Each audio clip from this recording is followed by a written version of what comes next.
Hi, and welcome to Danny After Dark. If you're new here, make sure to like and subscribe so you don't miss a notification or a new episode. Tonight will be part one in a two-part series. The case, Katherine Knight. This was a recommendation by friend of the show, Russell Hamill. Thank you, Russell, for the case suggestion. Now, let's go ahead and find out more. Let's go ahead and dive on in.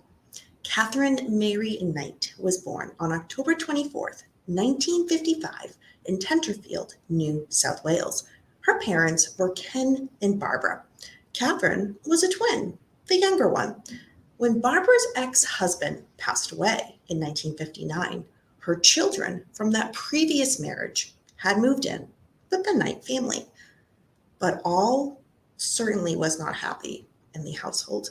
Ken was an alcoholic who would use violence and intimidation to rape Barbara up to 10 times a day, and the children were all aware that this was happening.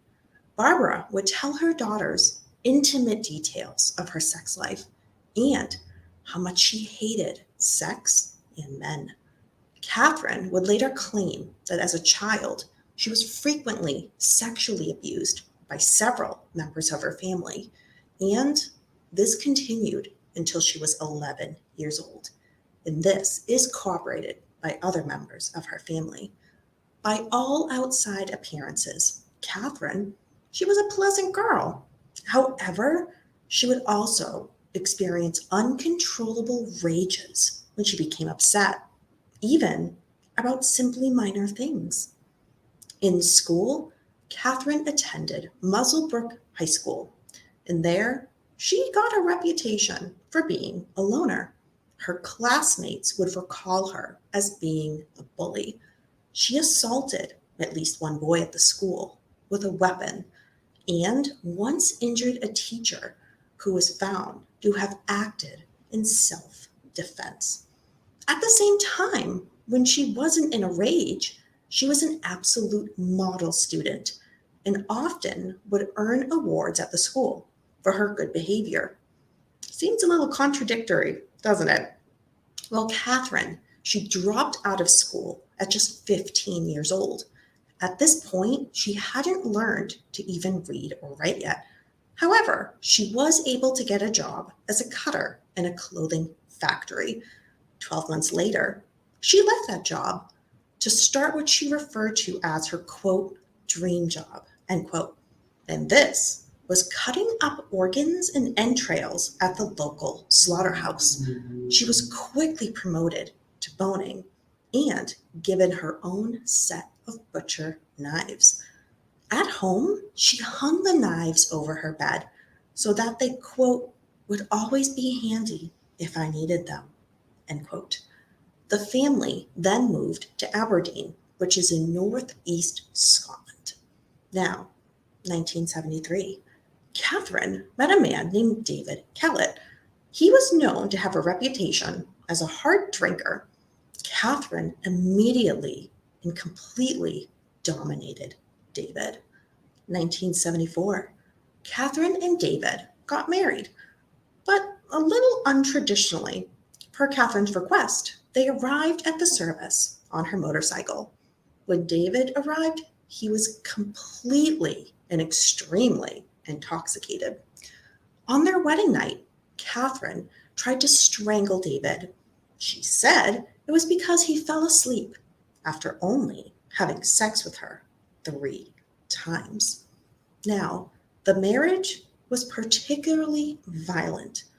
On one occasion, in particular, Katherine was far along in a pregnancy of the couple's first child, and she had burned all of David's clothes and shoes before hitting him across the back of the head with a frying pan.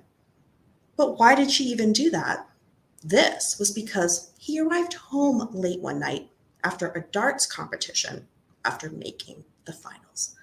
Well, David, he fled the house that night in fear of his life, and he collapsed in a neighbor's home. The police were called, and he was later treated for a bad skull fracture. The police, they wanted to charge Katherine, but she used her charm to convince David to drop all charges against her. And he did. May 1976, Katherine gave birth to the couple's first child, a daughter named Melissa Ann.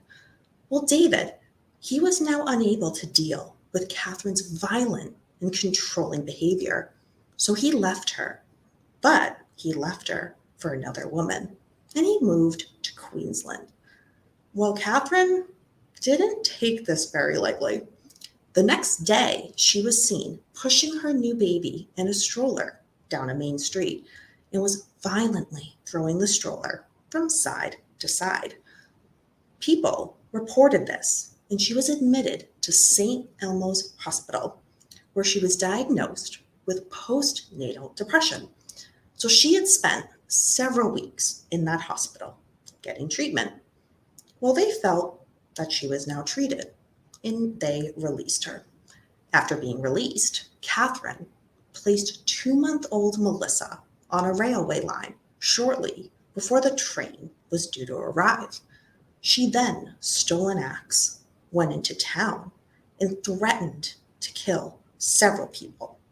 Well, this didn't go over too well either. And luckily, a man known in the area as, quote, Old Ted, end quote, happened to be foraging near the railway line. And he saw Melissa and he rescued her. And luckily, it was only minutes before the train was due to arrive. So Katherine was arrested and again taken to St. Elmo's Hospital. But somehow she was able to sign herself out just the very next day. Well, didn't stop there.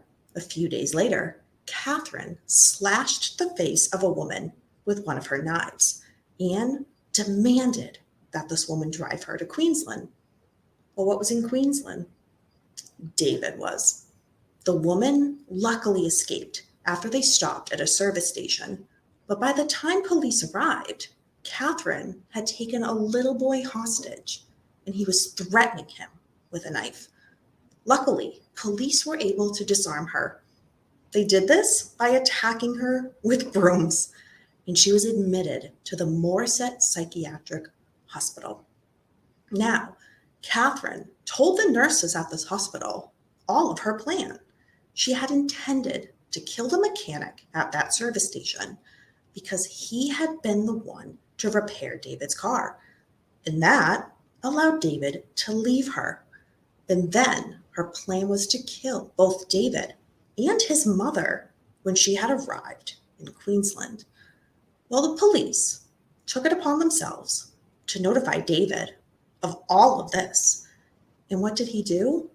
He left his girlfriend, and him and his mother moved back to Aberdeen. Then they moved back to support Katherine.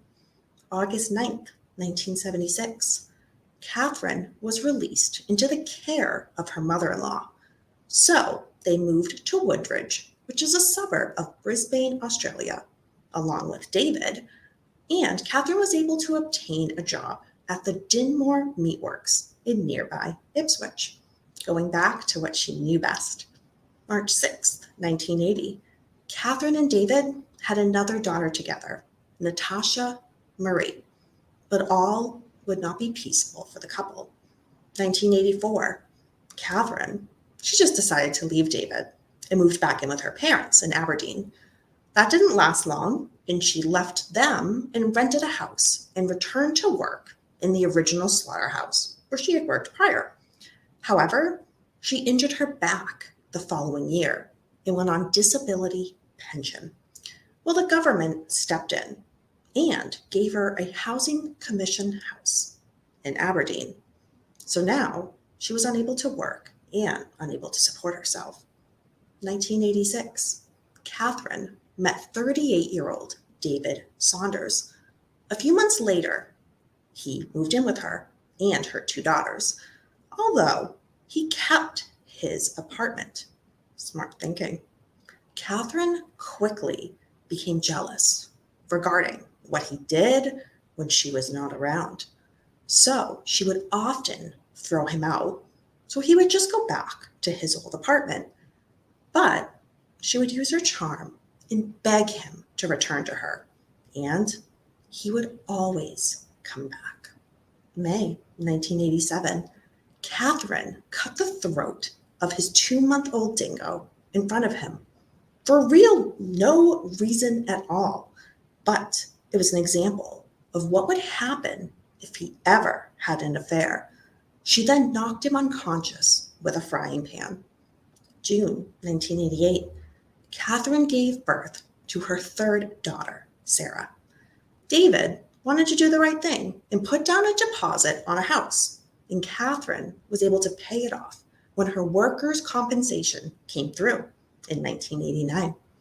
Now, Katherine decorated the house, but it was extremely untraditional and a little bit strange. She decorated it, every area of the house, with animal skins, skulls, horns, rusty animal traps, leather jackets, old boots, machetes, rakes, and pitchforks.